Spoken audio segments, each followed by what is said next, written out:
Hello, my name is Kate Carlisle, and I'm honoured to be here to honour my friend Summer, or Sum. We first met working in radio more than 20 years ago. Part of that gig was that we often had to air check or critique each other's on-air performance. One of my thoughts about her was that there was so much natural smile in her voice, sometimes she made the most tragic of news sound happy. And hers of me was that I was at times too serious.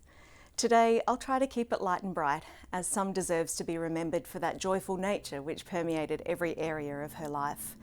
We're talking about Sum, so there's guaranteed to be laughs and a few tears. Recently, as I recorded a piece for Sum that I'd been compiling for a few years, I listened to the Cyndi Lauper Child of the 80s classic Time After Time. I had on the haunting version by Eva Cassidy, and one of the lyrics is, "Clock ticks and I think of you."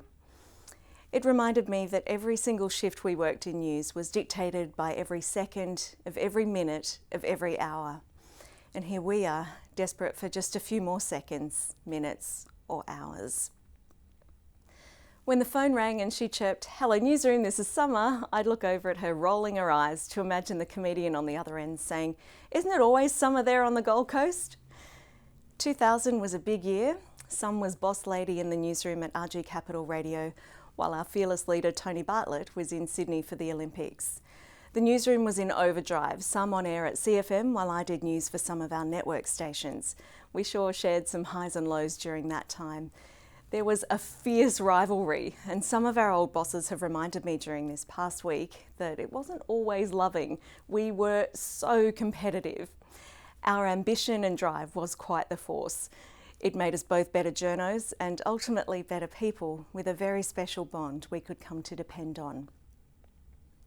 One of the biggest changes for us was working over at the opposition, Hot Tomato, the first commercial radio licence on the Gold Coast in a gazillion years, and we were part of it. Summer went first as news director, no less, and then played a massive part in me joining the team. Obviously, professionally, setting up a new radio station, building the newsroom from scratch, and being the first two news presenters on air were all pretty special times. I'm so grateful we got to share the experience. The Massive Rush as the very first song by the Rolling Stones boomed through the speakers of the brand new radio station. Awesome. We also left a mark off air. Not technically graffiti, but we were like naughty school kids grabbing a big texter and scribbling something like "Sum was here" on the walls of the news booth before the soundproofing boards went in. We had coffee together in the wee small hours of the morning. Sum used to have what we called the 6 o'clock sneezes, always exactly 3 minutes before she went up to read the 6 a.m. bulletin. She sneezed 3 times. Hay fever, it would seem. We used to write, edit, interview and present like there was no tomorrow until the 9 a.m. bulletin was done. Then we had brekkie together, 5 days a week for many, many years. We covered some of the biggest events in history: terrorist attacks, natural disasters, sport. It came with the territory and we absolutely thrived on it. Some could hold her own when it came to differences of opinion. There was once a very healthy planned on-air debate with Luke Bradnam about the moon landing. That was epic. Her argument, not the landing. Or was there even a landing? Who knows? But boy, there were some situations, including when we were both at Hot Tomato and Sum was also doing the weather for Channel 9 from this very studio I'm coming to you from today. I'd finished work for the day and left with what I thought was a migraine, then ended up in the back of an ambulance with encephalitis. I missed her first night on the telly. Couldn't believe it.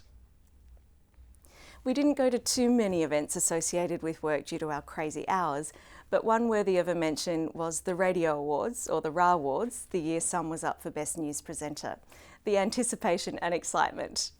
One of my absolute favourite photos of us was taken on that night. We were young, fresh-faced and happy. Of course, this was BC, before cancer. I've been lucky to share the excitement at Sum's travels both here and abroad. The trip to Japan was something else. And then there was the Kimberleys, life-changing for so many reasons, and probably the biggest, Sum and Damo's firstborn, Jaden. I missed her greatly, and there was no FaceTime or Skype back then, so good old-fashioned emails and phone calls were how we stayed in touch. There was a bit of a pause as I tried to work out how to tell my best friend I'd been diagnosed with breast cancer, the disease that had claimed her mum. It turns out she was also pausing to let me know she was expecting. I was going through IVF at the time. Our worlds really did run on a strange parallel. We discovered the world of blogging. Some wrote about the family's adventures and then talked me through setting up a blog about my cancer. It was a great way to keep everyone who wanted to know informed. Here we were telling stories again. Same, but different. Even from afar, Summer offered guidance. As I sent through the draft of my first presentation to a fundraising and breast cancer awareness event, her feedback was, "It's all very factual, which is obviously what we do as journos, but tell me how you feel, Kate." Today, as I put my storytelling hat on again, I feel so utterly sad at the passing of my best friend. Timmy arrived and the Lockleys were back on the coast. I was very selfishly quite happy, knowing all too well that the guys had plans to build a bus and hit the road while the boys were young. And I always smile when I retell the story of my journo mate who bought the former Queensland Premier Campbell Newman's old campaign bus, gutted it, and now lives in it with her family. Our friendship has dealt with all the obvious expected situations that life throws at us, and a few others. I'm so blessed to have had Summer on the end of the line. I remember well breast cancer number 2, sitting with Sum and Jada on the floor with my mammogram and ultrasound results scattered at our feet, the two of them recounting the memories of their mum's breast cancer experience and begging me not to do chemo. Although that sort of attempt at an intervention ended with me saying, "I respect you so much for loving me enough to put your views across so strongly, but I need you to respect whatever my decision may be." They did, and I've never felt more supported. Thank you. The same can't be said for when Sum told me she had breast cancer.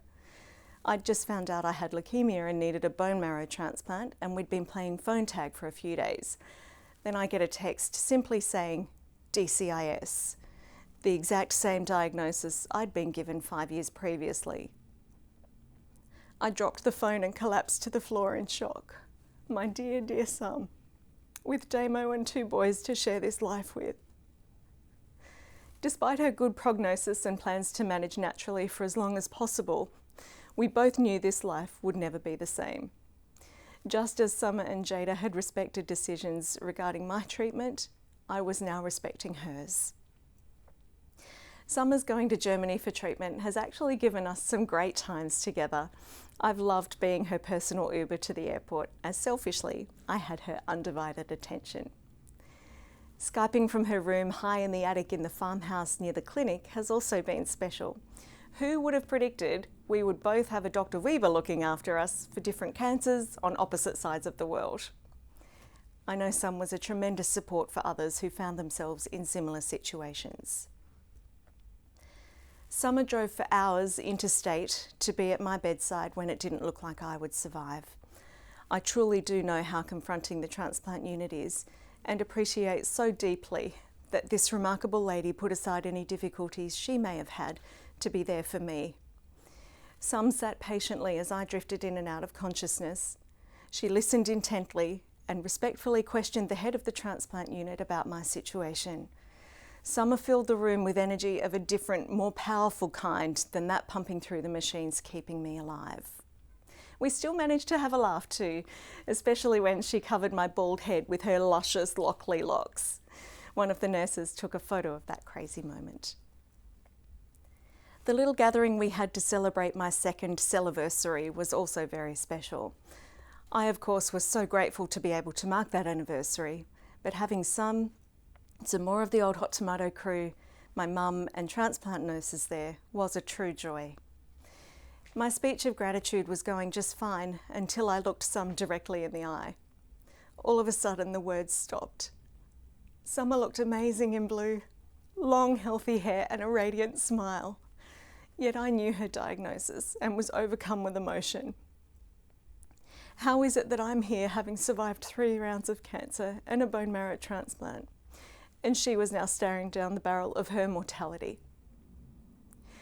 Summer inched forward in her seat and said quietly, "I can save you." And that she did.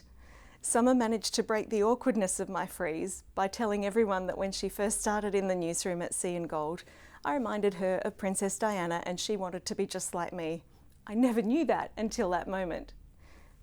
Over the years, I've decided that I wanted to be just like Some.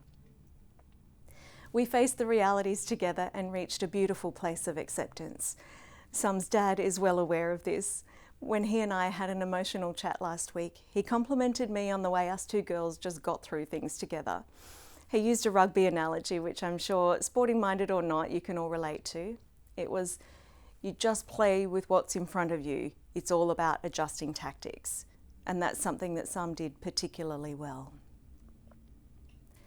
I'm grateful for our precious time in nature together, like accidentally getting knee-deep in the muddy mangroves and then strolling barefoot in the sand the whole way around Paradise Point.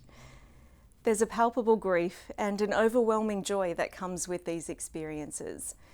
We've helped others by sharing the good and bad, happy and sad, but none more so than each other. We think of so many lost, former colleagues, fellow patients who'd become friends, people we really connected with. I thoroughly enjoyed our last few visits where we spent some relaxed time just hanging out on the beautiful property along Kudgera Creek at Pottsville. Seeing Summer so free, calm and in her element as a mum and as a woman was very special. Thank you to Some and Damo for making those times a priority. I will treasure those memories. The last time I actually saw Some though was at the farm at Byron Bay. As the winter sun shone brightly and warmed our sensitive, drug-affected skin, we revelled in breathing deeply the fresh air. We gently walked the green pastures. We looked at the beehives for the boys. We laughed ourselves silly at how old our young bodies had become courtesy of this disease and the treatment we've both endured. Although we drank coffee and emptied the cups, I feel we really filled our cups that day, not knowing it would actually be our last time together on this earth. As we parted, Summer headed south on the highway to Lismore Hospital for more treatment. I headed north to the Gold Coast, my eyes swollen and tear-soaked with the realisation that they may never see her again. Summer brought such firm, measured and spirited light to my life, and I'm so grateful. It's an honour to have shared so much of this wild ride with a woman of substance and next-level humour. And in a show of our rather warped sense of humour, we made a somewhat dark promise that the one who didn't die first will have to prepare the press release announcing the passing of the other. It was kind of like a kid's pinky promise. But in actual fact, it was an impressive show of the genuine acceptance of our fate. Clearly the time has come. I didn't end up writing the release, but I am here today honouring my dearest friend.